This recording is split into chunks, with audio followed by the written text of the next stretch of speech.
So guys, normally I make videos that are informative, so ship reviews, videos about patch notes, stuff like that. This one's going to be a little different. So in the background we're going to go and do some mining on Yellow. Nothing real special or anything like that. But we're going to talk about is CIG or Star Citizen a threat? Now, if you've been around the circles, you might know where I'm going with this, but hear me out anyway. So, a few years ago, I was at work, and there's a few gamers at work, and we're all sort of working in the same department. And one of them turned around and was talking about Star Citizen. And he was saying about, he had just finished watching the CitizenCon event, and he was just saying about how radically, how impressive this game really was. Now, I'd heard about it in the past. I heard a couple of things before that. And I turned around and I sort of off the cuff turned around and said, isn't that the game where you pay thousands of dollars to buy ships? He's like, yeah. And I'm like, from my understanding, that was a scam, or that is a scam. And that was my original opinion on Star Citizen. Now, obviously, it's changed since then. So before you go hitting the comments saying it's not a scam, I completely agree. But my opinion of it back then was what I'd only heard from mainstream media and from publications. I never picked up the game, which I know is my fault. I never tried it for myself, and I literally just went through and took what they said as gospel. Now, I was young and naive back then, but regardless. Now, since then, I've been doing a little bit of background check, a bit of searching into the old publications and stuff like that, trying to find out exactly why people have a problem with this game. Now, there are people that have general grievances, the game's taking too long, they don't like the aspect where you pay thousands of dollars for a ship. I know you're not technically buying a ship, it's a pledge, but let's cut the shit, right? You're buying the ship, let's face it. And at the end of the day, I was sort of going through, and some of the claims are substantiated with, the whole taking too long, I can get that. But a lot of them are just unsubstantiated claims. And it got me wondering, the past year to 3 years has been a really bad run for developers. Developers and publishers have been put through the ringer over the past few years. It also started with Titanfall. EA, or Battlefront, Star Wars Battlefront, Titanfall, whatever you want to call the first one. But my first opinion of it all was Titanfall. The EA came out and released a AA game, from what I like to call it, AA game, in the middle of two AAA game titles. Call of Duty and Battlefield were about to be released. They're a month apart. So EA thinks, hey, here's an idea.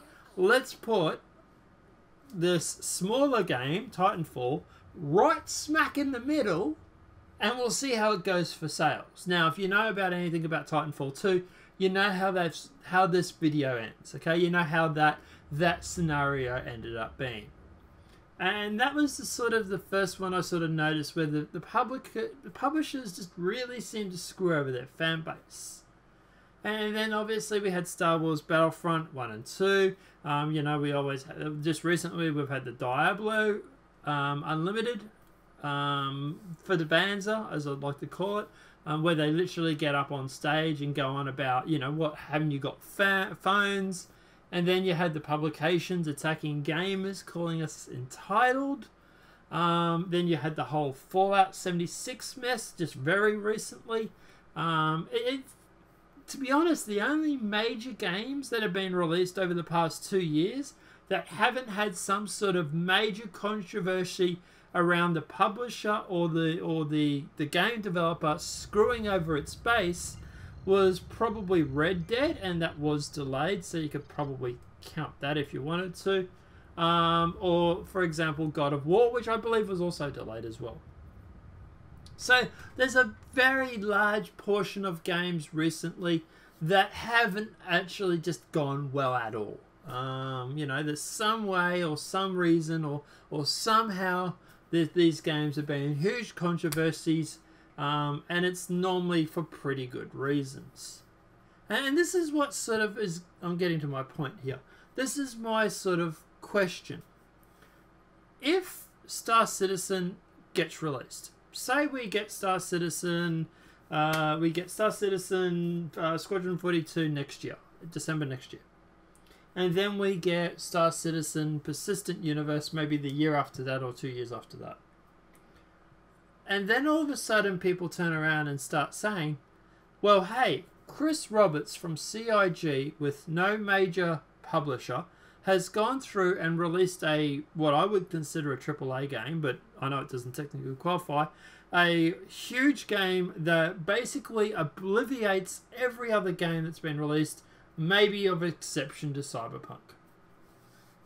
And it's sort of like, well, hey, if Chris Roberts can do it, why can't we? Why can't we go through and do this crowdfunding and get our own games launched, and instead of having to deal with publishers, we just put it out ourselves?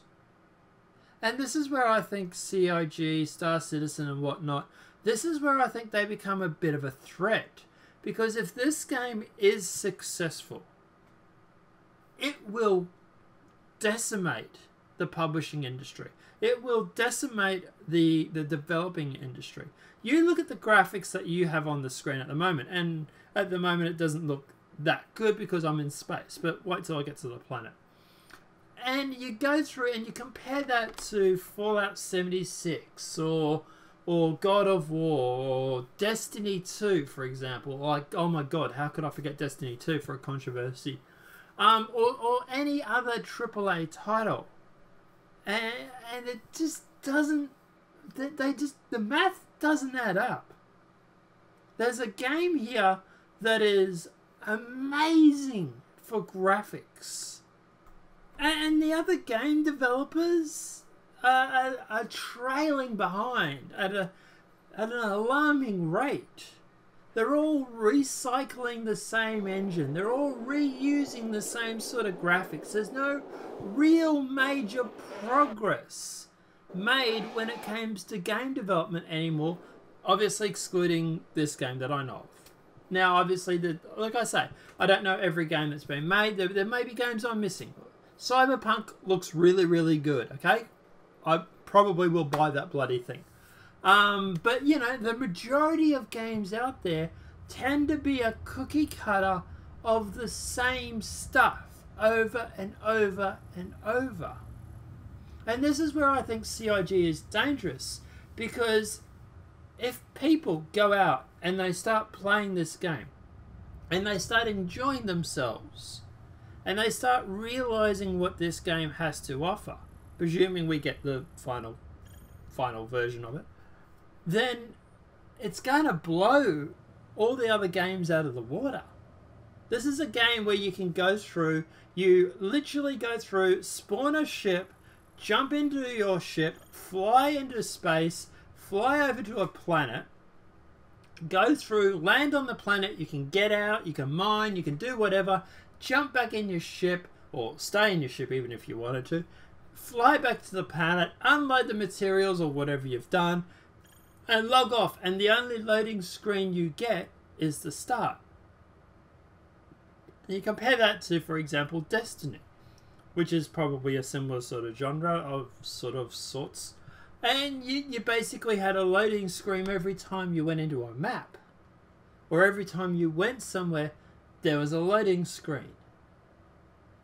And it's sort of like, I do wonder that maybe if the publishers, the developers, and all these people are actually worried about what this game might bring to the table, and whether or not they're sitting there and crucifying Chris Roberts as much as they are because of him being a threat.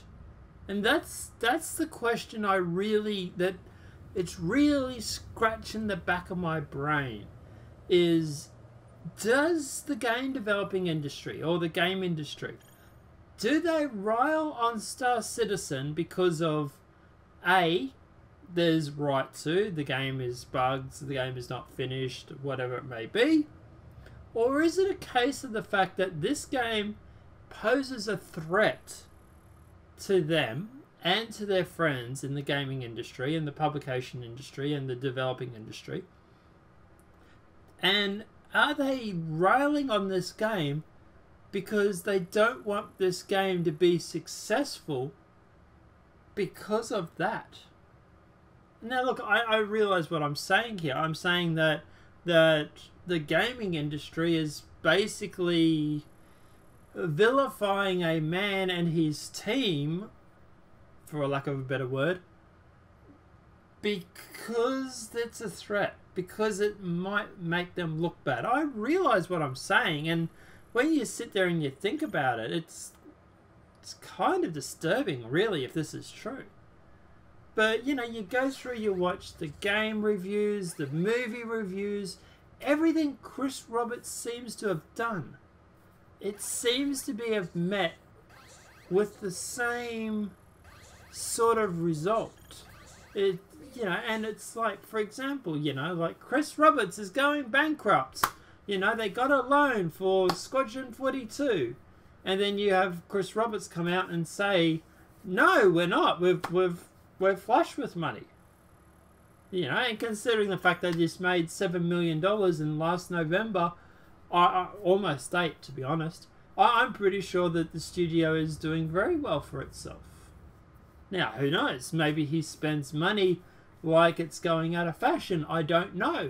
I'm not privileged to those sort of books. But at the end of the day, from what I've seen from sales, they are definitely very well, and from my understanding, keeping their head above water. So it does make you wonder, why this smear campaign? Why this hate campaign? Why are they against Star Citizen?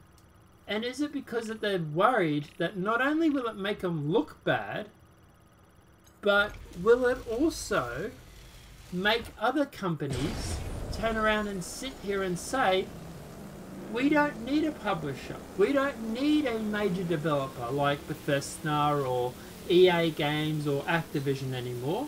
We don't need your money. We don't need you controlling our product. We can go through and we can do a Star Citizen. We can crowdfund this. And we have complete control. We get to keep all the money and not have to share it with you. And we get to make the game that we want. And that's where I think this game is very dangerous.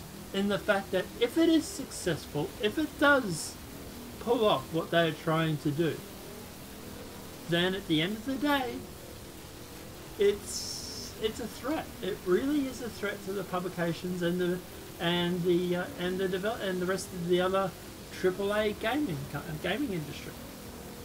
And now look, obviously on the flip side, if, you know, for example, Star Citizen fails, then, you know, it's going to basically kill the indie industry. But hey, you know, balls to the walls, fellas. Let's, you know, and I suppose let's strap in and hope it does work. Because from what I've seen of this game at the moment, and I've been playing it for about 6 months, god damn, it's pretty. God damn, it's beautiful. And god damn, it's flawless. Well, there's bugs and stuff like that, but the graphics, I mean. Now, you can see on the screen here, this is me flying around a moon, which, by the way, is something like 5,000 miles wide or whatever. It's insane. And at the end of the day, this graphics here is actually being slowed down or affected because I'm playing the game and recording. So what you're seeing here is not as good as what I'm currently playing with the screen.